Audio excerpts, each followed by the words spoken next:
The Radio Forest Podcast. Hey, Chad Daniels here. Chad, what's happening, man? Congratulations on your special. Oh, thanks. You're killing it. You just did Rogan. You've been on with Segura, and you've known him for a long time. Something's Burning with Bert, and now Forrest and Boise.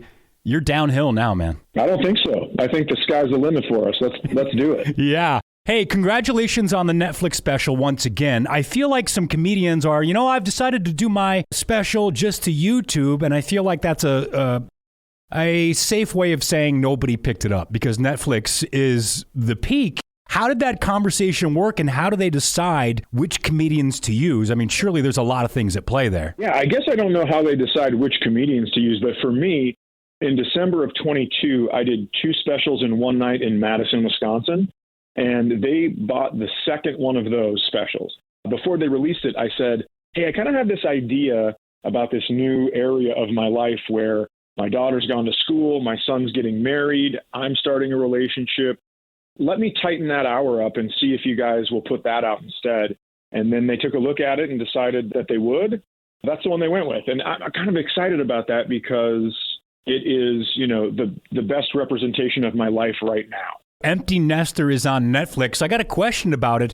Was your sister really hooked on meth? Yeah, absolutely. For quite a while, but she's been clean and sober for almost 15 years, has a great family. She is absolutely killing it. So I asked her before, she was at the special, and I asked her before, I'm like, do you mind if I say this? And she goes, I don't care. I'm way past it. And then I looked at her right in the right in the crowd as I said it. Really? Yeah. I had some issues with alcohol and I no longer drink. And I've got 2 young kids, so I'm worried about that age when they start drinking, how I'm going to handle that because I'm worried they might take it as far as me. With that then being in the orbit of your life, did you go through a fear of you're like, man, my kids, because your kids are older, so you've already gone through some things I haven't yet. Was it like those late nights sitting up just worrying that they're going to be exposed to stuff like that? No, my kids are pretty good. It's like, of course, they're going to be exposed to everything. It's like, in the summer, I spend time at a lake cabin, and sometimes you'll have people bring kids over, and they go, well, my kid can't be on the dock unless they have a life jacket on. It's like, instead of always making them wear a life jacket, why don't you teach them how to swim? It's like that kind of thing, right? But with alcohol, I think it's a little different because all kids are going to try alcohol. I just had to tell my kids, don't do meth, and that made a lot of sense. Yeah, that's as easy as it is. Yeah, it's a little easier to say don't do meth than don't try to drink. So I had it a little easier, yeah. Yeah, I heard you talk about your cabin on the Middle of Somewhere podcast, but you have another one too. You have Pretend Problems with Chelsea Cook, your girlfriend, who's also a comedian. So how do you fit all of this in? Touring, 2 kids. Obviously, you're an empty nester now, so that frees up some time. But you've got 2 podcasts that you're recording, plus touring, and then doing all the social media stuff.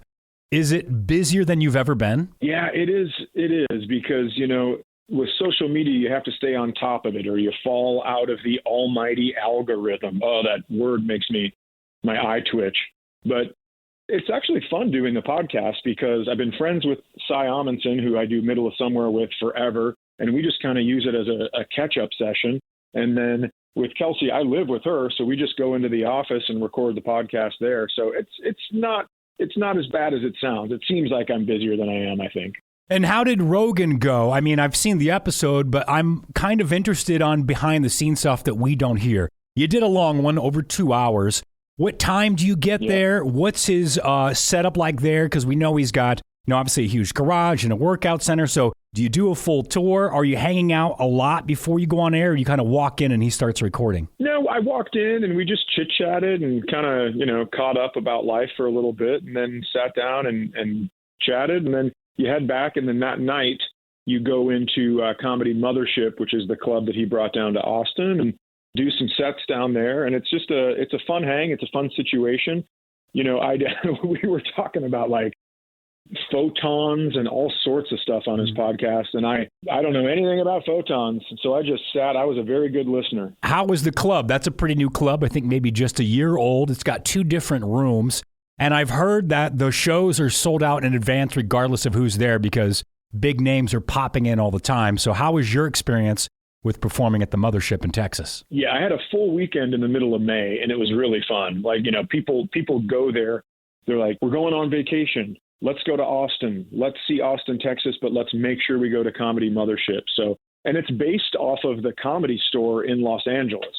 And that's, where Joe got his start. So it's a really cool system they have running there. I've seen on Instagram, you've got comments from like Joke World, Josh Wolf follows you, Nick Swartz, and a whole bunch of people. Have you gotten any unexpected DMs from some big names as your profile has risen, so to speak? Yeah, I think just out of the blue one time, I was going to Salt Lake City, and Katherine Heigl and her husband, Josh Kelly, DM'd me, and they were like, hey, we're coming to the show. Want to know if you wanted to hang out? And I was like, okay. I didn't even know she was on Suits until this season. I finally caught up on that show, and I was like, oh, all right, yeah, she's doing that. How was the hang after the show then in Salt Lake? Oh, very fun. Anyone that's going to DM you to talk to you after a show is going to be the most down-to-earth person you can imagine. You have Empty Nester on Netflix, which we talked about, just came out. You still have I Need You to Kill on Amazon, where you and Segura are touring, and you go through Asia. I've always wondered about doing these shows in non-English speaking countries. Do you feel like the crowd is Americans living in Asia, or was it more of Asians learning English or know English and want to get a taste of America, or a mix of both? Yeah, I think it's a mix of both. So when we did Hong Kong, it was a lot of expats, and it was, Britain ruled Hong Kong, I think up until 99 maybe. Some of the signs are still in English, that kind of stuff. And then we went over to Singapore, and that's just a bunch of young people that are traveling. But most people know English, right? Because they want to watch American movies and they want to listen to American music. So a lot of the young people know English. I think it's just America that's like, no, I know English. That's good enough for me. It's pretty simple when you go to countries to find an English-speaking comedy show. I feel a little embarrassed asking this question. I feel like they're kind of the easy ones, and a beginner interview would ask these. But the tattoos, they don't look super, super old. How long have you had the forearm tattoos, and do you have more than that? I tried to find some old pictures of you, and I couldn't really find any good clean ones with the forearm showing, so I got super curious about how old they are. Yeah, I think the one on my left arm is maybe 8 years. And then the one on my right arm is maybe 3, I think. Yeah. So I got into them in my right when I turned 40. I started getting tats. I'm getting ready for these grandkids that are eventually going to come because I want them to listen to me. What is the one on the right? It's a bunch of animal parables. So there's a battle of 2 wolves inside each of us. One of them represents the evil and one of them represents good, and which one wins, and it's the one you feed. So that parable. And then I have a flamingo on here because one time I was lost and I finally got cell service. They asked me where I was, and I said, there's 100 fake flamingos in this guy's yard. And the guy goes, I know where you are. I was 20 minutes away from all my buddies, so they had to come get me. And I didn't realize that flamingos are a sign of swingers. So I should have done some research before I put that on my forearm. But hey, can you pick me up? I'm at the swingers paradise. Yeah, and then you get it tattooed, and people are like, hey, I'd love to meet you after the show. You're like, let's calm down a little bit. Yeah, they just bring a bowl over for my keys, and I'm all set. So how long have you known Segura? Because that goes back to the I Need You to Kill days. That's quite a few years old. How long have you guys been touring together and doing comedy? Well, we met on the flight from Seattle to Hong Kong for that tour. We had never met before. We became quick friends, and on the documentary, you can watch it. It was very fun, and we've been friends ever since. Actually today, my Your Mom's House episode comes out.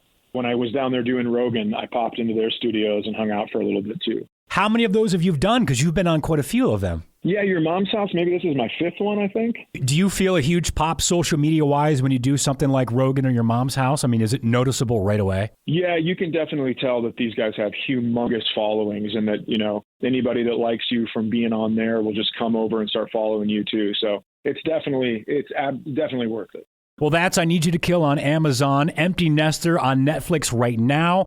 Also, he's got 2 podcasts, Pretend Problems with Chelsea and then The Middle of Somewhere. Chad, man, it's nice to talk to you today, and good luck with the comedy tour. Yeah, thanks for hanging out. I appreciate you having me on.